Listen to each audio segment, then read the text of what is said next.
గత ప్రభుత్వం మాదిరిగానే కూటమి ప్రభుత్వం అక్రమ కేసులు బనాయిస్తుందని బీసీవై పార్టీ అధ్యక్షులు బోడే రామచంద్ర యాదవ్ మండిపడ్డారు. జగన్ చేసిన తప్పులే చంద్రబాబు కూడా చేస్తున్నారని అన్నారు. పోలీస్ వ్యవస్థను సీఎం భ్రష్టు పట్టిస్తున్నారని ఆగ్రహం వ్యక్తం చేస్తున్నారు.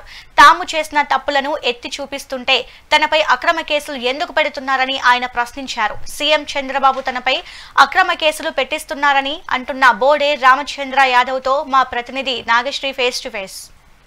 27 అక్రమ కేసులు అయితే జగన్ బనాయించాడని చెప్పి కూడా బీసీవై అధ్యక్షులు బోడే రామచంద్ర యాదవ్ తెలపడం జరిగింది. దీనికోసం ఈయన తరఫున అప్పట్లో అసెంబ్లీలో కూడా చంద్రబాబు నాయుడు పోరాటం చేశారని కూడా చెప్తూ ఉన్నారు. మరి ఇప్పుడు వాళ్ళే స్వయంగా ఇప్పుడున్న ప్రభుత్వం కూటమి ప్రభుత్వం కూడా అక్రమ కేసులు ఎందుకు బనాయిస్తున్నారనే విషయం కూడా ఆయన ప్రస్తావించారు. సరే, ఎందుకు ఏంటి మీరు ఏమన్నా ప్రభుత్వానికి అన్న టార్గెట్ అయ్యారనుకోవచ్చా? అది మీరు ప్రభుత్వంలో ఉన్న వాళ్ళని ఆ ప్రశ్న అడగాలి. ఎందుకంటే నేను ఈరోజు ఎక్కడ వాళ్ళలాగా అధికారాన్ని అడ్డం పెట్టుకుని దోపిడీ చేయలేదు, కాంట్రాక్టుల పేరు చెప్పి వేల కోట్లతో నొక్కేయలేదు, అదేవిధంగా భూముల దోపిడీ చేయడమో లేదంటే మరో అంశమో మరో రకంగా చేయలేదు. కేవలము బీసీవై పార్టీ మొదటి నుండి కూడా ప్రజల పక్షాన నిలబడుతోంది. ఎక్కడ అన్యాయం జరిగితే అక్కడ బాధితులకు అండగా నిలబడి పోరాటం చేస్తోంది. అది రైతులకైనా, విద్యార్థులకైనా, మహిళలకైనా, బలహీన వర్గాలకు సంబంధించిన వాళ్ళకైనా వీటిపైన పోరాటం చేస్తున్నందుకు ఏదో ఒక రకంగా నన్ను భయపట్టించాలనో లేదంటే నన్ను ఇబ్బంది పెట్టాలనో లేదా నన్ను నిర్బంధించాలని చెప్పి గత ప్రభుత్వం ఏదైతే తప్పుడు కేసుల విధానాన్ని అవలంబించారో అదే విధానాన్ని ఈ రోజు చంద్రబాబు నాయుడు గారి ప్రభుత్వం కూడా అవలంబిస్తున్నారు. దీన్ని అడ్డం పెట్టుకుని నన్ను ఇంకా ఇబ్బంది పెట్టే కార్యక్రమాలు కూడా చేస్తున్నారు. నా పర్యటనలు అడ్డుకుంటున్నారు. ఈ రోజు అయినప్పటికీ కూడా గౌరవ న్యాయస్థానాలు ఉన్నాయి కాబట్టి ఈ రోజు నాకు న్యాయం జరుగుతుందనే నమ్మకంతో ఈ రోజు ప్రజలకు అండగా నిలబడాలనే ఆలోచనతో ఈ రోజు కార్యక్రమాలు చేస్తున్నాము. ఖచ్చితంగా రాబోయే రోజుల్లో కూడా ఈ రాష్ట్రంలో ఎవరికి అన్యాయం జరిగినా ఈ ప్రభుత్వం ఎలాంటి ప్రజా వ్యతిరేక విధానాలు అమలు చేయాలని ప్రయత్నం చేసిన బీసీవై పార్టీ రాజీ లేని పోరాటం చేస్తుంది. అందులో ఏమాత్రం అనుమానం లేదు. ఇప్పటి వరకు ఎన్ని కేసులు పెట్టారు సార్? ఎక్కడెక్కడ పెట్టారు? అసలు ఎందుకు ఈ అక్రమ కేసులు అనేది ఎందుకు బోడే రామచంద్ర యాదవ్ పైన పెట్టాల్సి వచ్చింది? మీరు తిరుమలలో అంటున్నారు, అలాగే వైజాగ్ లో అంటున్నారు. అంటే ఒకే చోట కూడా చాలా కేసులు బనాయించారని కూడా చెప్తూ ఉన్నారు. ఏంటి కేసుల డీటెయిల్స్ ఏంటి? ఈరోజు నాకు తెలిసినవైతే సుమారు ఈ చంద్రబాబు నాయుడు గారి ప్రభుత్వం వచ్చిన తర్వాత 10 కేసులు పైగా పెట్టారు. నాకు తెలియకుండా ఇంకా ఏమైనా కేసులు ఉన్నాయేమో అనేది కూడా ఒక రకమైన అనుమానం ఉంది. ఎందుకంటే నేను గతంలో కరేడు పర్యటనకు వెళ్ళినప్పుడు స్థానిక పోలీసులు నాకు ఒక కేసుకు సంబంధించిన 41 నోటీస్ ఇవ్వడానికి వచ్చారు. ఇంతకు కేసు ఏంటంటే నాకు కనీసము ఆ కేసుకు సంబంధించిన గతంలో ఎటువంటి సమాచారం కూడా లేదు. వాళ్ళు చెప్పినది ఏంటంటే గతంలో నేను సుమారు అంటే ఈ ప్రభుత్వం అధికారంలోకి వచ్చిన ఒక 2-3 నెలల కాలంలో ఒక ప్రాంతానికి సంబంధించిన దేవాలయ సందర్శనకి వెళ్ళాను. ఆ దేవాలయానికి సంబంధించిన ప్రాంతంలో పోలీస్ యాక్ట్ 13 మరో యాక్ట్ అమల్లో ఉన్నప్పుడు మీరు దానికి విరుద్ధంగా ఆ ప్రాంతానికి వచ్చారు, ఆ గుడికి వచ్చారు కాబట్టి మీ పైన కేసు పెట్టామని చెప్పి నాకు సంఘటన జరిగిన సంవత్సరం రోజుల తర్వాత 41 నోటీస్ ఇచ్చే కార్యక్రమం చేశారు. అంటే దాని ఉద్దేశం ఏంటంటే గత 1.5 సంవత్సరం నుండి ఈ రాష్ట్రంలో నేను సుమారు ప్రతి ప్రాంతంలో ప్రతి జిల్లాలో పర్యటన చేస్తూ వచ్చున్నాను. దీన్ని బట్టి ఈ సంఘటన బట్టి నాకు అర్థమైంది ఏంటంటే నేను పర్యటన చేసిన ప్రతి జిల్లాలో కూడా ఇప్పటికే నా మీద అనేక రకాలుగా తప్పుడు కేసులు పెట్టారని అనుకుంటున్నాను. దీని మీద కూడా నేను న్యాయస్థానం ద్వారా సమాచారం తెప్పించుకునే ప్రయత్నం చేస్తున్నాను. మీరు ఎన్ని కేసులు పెట్టినా ఏం చేసినా నేనైతే ఒక్కటే చెప్పదలుచుకున్నాను, ఈ పోరాటం విషయంలో నేను వెనకడుగు వేసే క్వశ్చనే లేదు.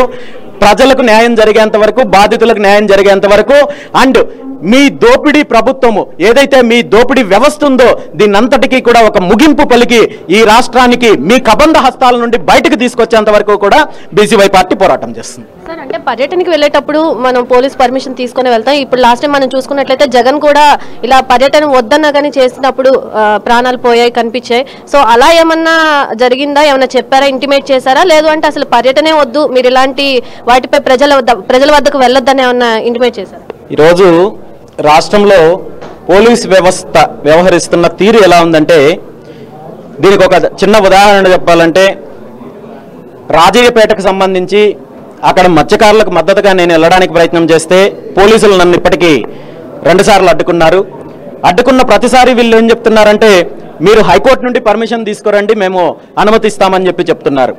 ఇదే పోలీస్ అధికారులు నేను ఒక్కటే ప్రశ్నిస్తున్నాను, ఇదే అంశానికి సంబంధించి ఇదే సమస్య పైన అదే ప్రాంతానికి ప్రతిపక్షంలో ఉన్న వైఎస్ఆర్ కాంగ్రెస్ పార్టీకి సంబంధించిన సుమారు 50 మంది నాయకులు, ఉత్తరాంధ్రకు సంబంధించిన నాయకులు గత 4 రోజుల క్రితం పర్యటనకు వెళ్తే ఏ ఒక్కరిని మీరు ఎందుకు అడ్డుకోలేదు? మరి నన్ను మాత్రమే ఎందుకు అడ్డుకుంటున్నారు? అంటే ఈ రాష్ట్రంలో అయితే తెలుగుదేశం పార్టీ ఉండాలి, లేదంటే వైఎస్ఆర్ కాంగ్రెస్ పార్టీ ఉండాలి, మూడో వ్యక్తి ఉండకూడదు. మీరు ఏదైతే చీకటి ఒప్పందాల ద్వారా చేసుకొని ఈ రాష్ట్ర ప్రజలకు సంబంధించిన ఆస్తులను కాజేయాలని చూస్తున్నారు, దాంట్లో భాగస్వామ్యం చేసుకుంటున్నారు. కాబట్టి వాళ్ళు ముందుకుండొచ్చు తప్ప దీని మీద నిజంగా పోరాటం చేయడానికి, బాధితులకు న్యాయం చేయడానికి, బాధితులకు అండగా నిలబడడానికి ఎవరైనా ముందుకొస్తే వాళ్ళను రానివ్వమనే ఒక సిద్ధాంతం ప్రకారం ఏమైనా చేస్తున్నారో ఇది పోలీస్ అధికారులు సమాధానం చెప్పాల్సిన అంశము. మీరు ఇలాంటి చర్యల వల్ల మీరు ప్రజల్లో చులకనవ్వడంతో పాటు ప్రజల యొక్క ఆగ్రహానికి కూడా గురి కావాల్సి వస్తుందని చెప్పి సందర్భంగా హెచ్చరిస్తున్నాను. జగన్ చేసిన లిక్కర్ స్కామ్ ఉంది, లేదంటే ఇటు ప్రభుత్వం ఇప్పుడు నకిలీ మద్యం కూడా కొత్తగా వెలుగులోకి వచ్చింది. ఏం చెప్తారు? అంటే లిక్కర్ స్కామ్ లో చాలా మంది ఇప్పటికే జైలు పాలవడం జరిగింది. ఇప్పుడు లిక్కర్ స్కామ్ లో వెనక ఎవరెవరు ఉన్నారో కూడా బయటకు వచ్చే పరిస్థితి కనిపిస్తుంది. ఏం చెప్తారు దీని మీద? కేవలం లిక్కర్ స్కామే కాదు, భూముల దందా కాదు, ఈ రాష్ట్రంలో జరుగుతున్న ప్రతి స్కామ్ వెనక కూడా ఈ రెండు పార్టీల యొక్క హస్తం ఉంది. అధికారంలో ఉన్న వాళ్ళు, ప్రతిపక్షంలో ఉన్న వాళ్ళు ఒక పద్ధతి ప్రకారము వీళ్ళు ఇంటర్నల్ గా వాటాలు పంచుకొని ఈ రాష్ట్ర ధనాన్ని, ఈ రాష్ట్ర యొక్క సంపదని లూటీ చేసే కార్యక్రమం చేస్తున్నారు. ఇది అనేక సందర్భాల్లో బయటకు వచ్చింది. రాబోయే రోజుల్లో ప్రజల ముందుకు ఇంకా తీసుకెళ్లడంలో బీసీవై పార్టీ పూర్తి స్థాయిలో కృషి చేస్తుంది. ఫైనల్ గా బీసీవై పార్టీ ప్రజల్లోకి ఎలా ముందుకు వెళ్ళిపోతుంది? సో మీ కార్యవర్గ సమావేశాలు కానీ, లేదంటే ప్రజల్లోకి వెళ్లే కార్యక్రమాలు కానీ ఎలా చేయబోతున్నారు? రాబోయే రోజుల్లో పార్టీ నిర్మాణంతో పాటు, పార్టీని బలోపేతం చేయడంతో పాటు ఈ రాష్ట్రంలో ఈ రెండు పార్టీలు, ఈ రెండు కుటుంబాల ఆధ్వర్యంలో జరుగుతున్న దోపిడీకి సంబంధించి, వీళ్ళ యొక్క మాఫియా వ్యవస్థకు సంబంధించి ప్రజల్లో పూర్తిగా చైతన్యం తీసుకొని వచ్చి ఈ రాష్ట్రంలో రాజకీయ మార్పు కోసం బీసీవై పార్టీ పోరాటం చేస్తుంది. అంతవరకు ఖచ్చితంగా ప్రజలకు అండగా నిలబడుతుంది. ఈ రాష్ట్రంలో మార్పు వచ్చేంత వరకు కూడా బీసీవై పార్టీ పోరాటం చేస్తుంది. సో ప్రజల్లో మార్పు రావడానికే బీసీవై పార్టీ పోరాడుతుందని కూడా చెప్పడం బోడే రామచంద్ర యాదవ్ చెప్తున్నారు. సో గతంలో ఎటువంటి మాదిరిగా అయితే తప్పులు జరిగినాయి, ఇప్పుడు కూడా అలాగే జరుగుతుందని కూడా ఆయన పార్టీ తరఫున కూడా పోరాడే పరిస్థితి కూడా కనిపిస్తోంది. కెమెరామన్ లక్ష్మణ్తో నాగశ్రీ, విజయవాడ, మెగా 9. సో